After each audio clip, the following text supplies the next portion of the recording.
شرکت هوندا چگونه بزرگترین تولید کننده موتورسیکل های هوندا شد بیاید که بدانیم و اگر تا هنوز ما را فالو ندارید فالو کنید و از ویدیوهای معلوماتی ما بیشتر خبر شوید. در یک دهات ژاپن یک بچه به نام سانچیرو هوندا زندگی میکرد.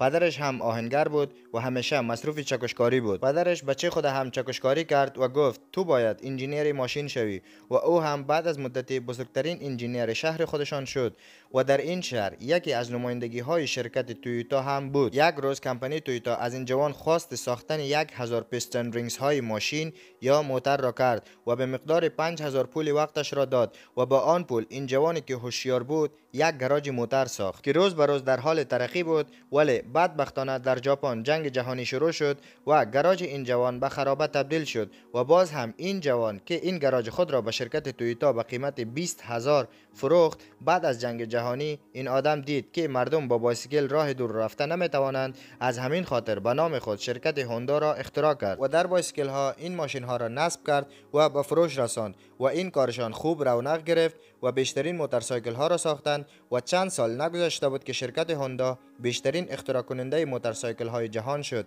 یعنی انسان هرگز از کوشش کناره‌گیری نکند.